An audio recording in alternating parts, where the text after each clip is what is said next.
uretse kuba afatwa nk'umwe mu bagabo babiciye bigacika mu gihugu cya Nigeria ndetse akazamuka akubaka n'izina mu buryo bumworoheye cyane cyane mu bijyanye no kuririmba, Kiss Daniel nawe ni umwe mu bagabo basaruye akayabo k'amafaranga mu muziki. Waba ujya wibaza cyangwa se utekereza ubuzima buhenze uyu musitari abayemo, yaba amazu meza atunze, amamodoka agendamo, yewe n'indi mitungo atunze hirya no hino mu gihugu cya Nigeria. Wowe wari ufite amatsiko yo kumenya ubuzima buhenze Kiss Daniel abayemo, nanjye ndaha ngo nkumare amatsiko. Wowe icyo usabwa ni ukureba iyi video ukayigeza ku musozo kugira ngo ubashe gusobanukirwa. Njye mugiye kubana muri iki kiganiro nitwa Dani, mbahaye ikaze. Guys, nimba uri mushya kuri YouTube channel kandi subscribe ukore no kunzogera kugira ngo video nk'izi ngizi zijye zikugeraho mu ba mbere, ndetse tunagire ububasha bwo gukora n'izindi video bitewe n'uburyo mwazikunze. Kiss Daniel yavutse mu mwaka w'1994 avukira mu gihugu cya Nigeria. Oluwatobiloba Daniel Anidugbe yamenyekanye ku mazina y'ubuhanzi nka Kiss Daniel. Kiss Daniel akaba ari umupapa w'abana batatu b'impanga, aho mu mwaka w'2021 yabyaranye n'umukobwa kugeza na n'ubu yanze gutangaza. Babyarana abana batatu b'impanga bazwi nka triplet. Ubundi mu buzima busanzwe iyo abana bavutse ari impanga ebyiri cyangwa se ari abana babiri, mu rurimi rw'icyongereza aba ari aba twins, naho iyo barenze babiri bakaba batatu aba ari triplet. Kiss Daniel rero nawe akaba yarabyaye abo bana batatu, umwe akaba yitwa Jamil Anidugbe, uwa kabiri amwita Jalil Anidugbe, uwa gatatu nawe amwita Jelan Anidugbe. Izina Anidugbe ni rimwe mu mazina ye, ariko ku bw'amahirwe make abo bana bombi uko ari batatu ntabwo babayeho, kuko umwe muri bo yitabye Imana hasigara babiri, ari bo Jalil Anidugbe na Jelan Anidugbe. Byumvikane ko uwabavuyemo ari Jamil Anidugbe. Uwo nguwo mu masaha make avutse yitabye Imana bitewe n'ibibazo by'ubuhumekero. Kiss Daniel kandi ni umwe mu bahanzi umaze gusarura amafaranga menshi ayakura mu muziki. Umuziki we rero ukaba warazamutse, ukaba warazengurutse isi yose, ndetse kugeza ubu akaba abarirwa akayabo k'amafaranga atari make. Kiss Daniel akaba yaratangiye umuziki muri label yitwa G World Entertainment mu mwaka w'2013, gusa akaba yaraje gutandukana nayo mu mwaka w'2017 agahita ashinga label ye yitwa Flyboy Inc Record Label.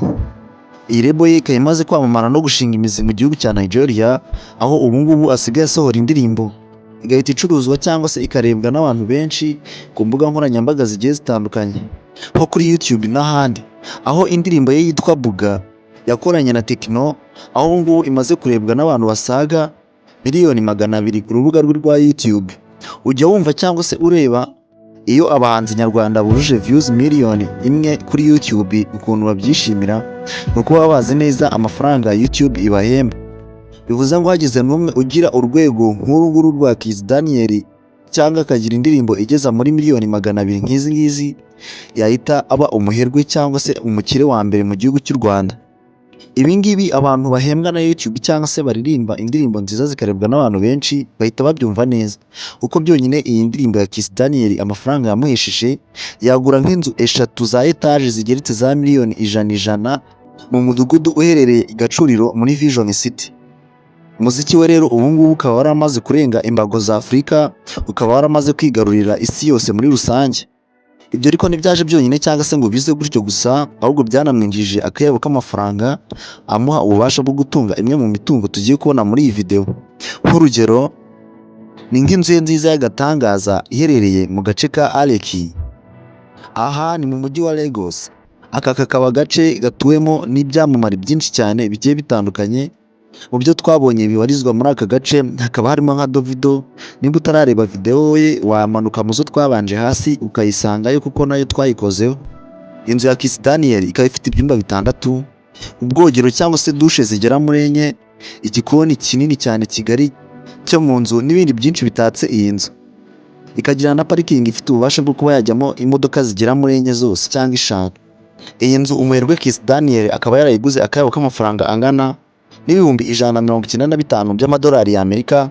Aya mu manyarwanda akaba angana na miliyoni 260 z'amafaranga y'u Rwanda, ugendeye ku gaciro k'idolari uyu munsi rifite.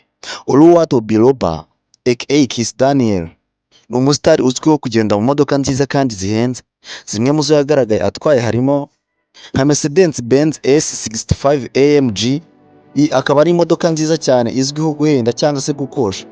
Iyi ngiyi akaba yarayiguze akayabo k'amafaranga angana n'ibihumbi 91 by'amadolari y'Amerika. Aya mu manyarwanda akaba angana na miliyoni 121 z'amafaranga y'u Rwanda. Kiss Daniel kandi afite n'indi yo muri ubu bwoko bwa Mercedes AMG GLE 63S yaguze akayabo k'amafaranga angana n'ibihumbi 117 by'amadolari y'Amerika, angana na miliyoni 157 z'amafaranga y'u Rwanda.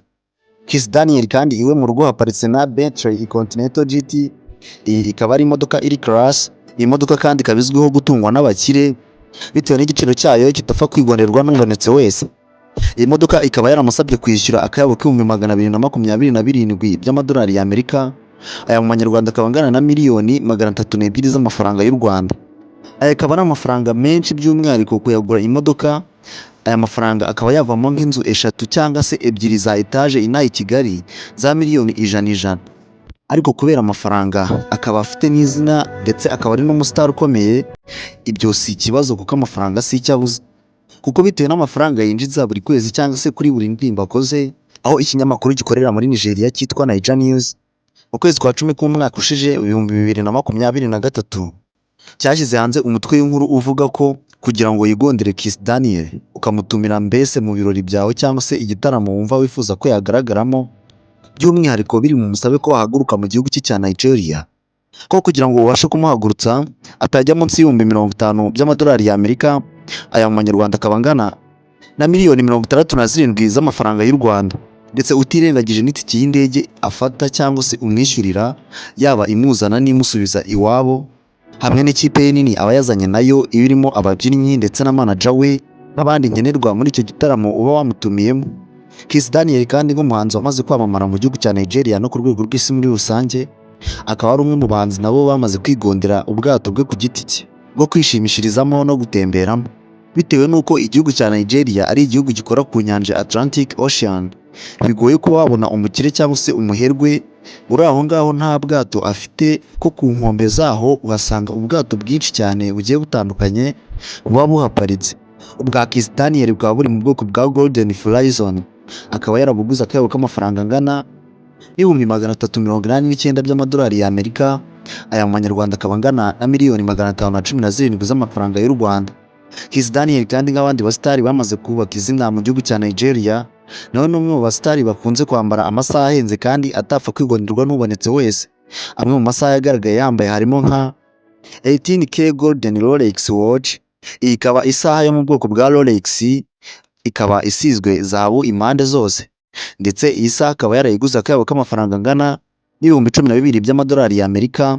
Aya mu manyarwanda akaba angana na miliyoni 16 z'amafaranga y'u Rwanda. Kiss Daniel afite n'indi saha ya Diamond Rolex Watch. Iyi ngiyi aho kugira ngo ibe zahabu ikaba isizwe diyama impande zose. Iyi kugira ngo yitwe akaba yari yishyuye ibihumbi 17 by'amadolari y'Amerika. Aya mu manyarwanda akaba angana na miliyoni 23 z'amafaranga y'u Rwanda. Kuba ubwabyo umuhanzi Kiss Daniel ari umwe mu bahanzi batangiye umuziki kera, ndetse kugeza na n'ubu akaba akiri umwe mu bahanzi bari kuzamuka ku rwego rwo hejuru, ndetse ko kugeza ubu ari umwe mu bahanzi bavuga ari kijyana mu gihugu cya Nigeria, ndetse akaba n'umwe mu bahanzi bahembwa amafaranga menshi n'imbuga nkoranyambaga zigiye zitandukanye zirimo nka Amazon Music, Pandora, YouTube, Boomplay, Apple Music ndetse n'izindi platform zicuruza umuziki nazo zimwinjiriza akayabo k'amafaranga atagira ingano.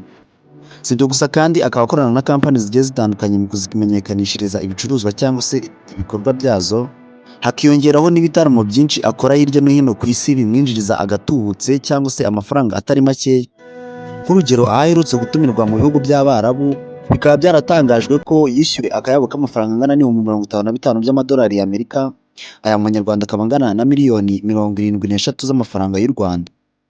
Ibi ubwabyo bituma ikinyamakuru Forbes Magazine, ikinyamakuru gicukumbura ubutunzi n'imitungo y'ibyamamare ku isi, kivuga ko uyu muhanzi Kiss Daniel abarirwa umutungo ungana n'akayabo ka miliyoni 3 z'amadolari y'Amerika. Aya akaba angana na miliyari 4 mu mafaranga y'u Rwanda. Ndabashimiye, njye mwari muri kumwe, nitwa Dani. Kanda subscribe kore no kunzogera kugira ngo video nk'izi ngizi zijye zikugeraho mu wa mbere. Ciao ciao.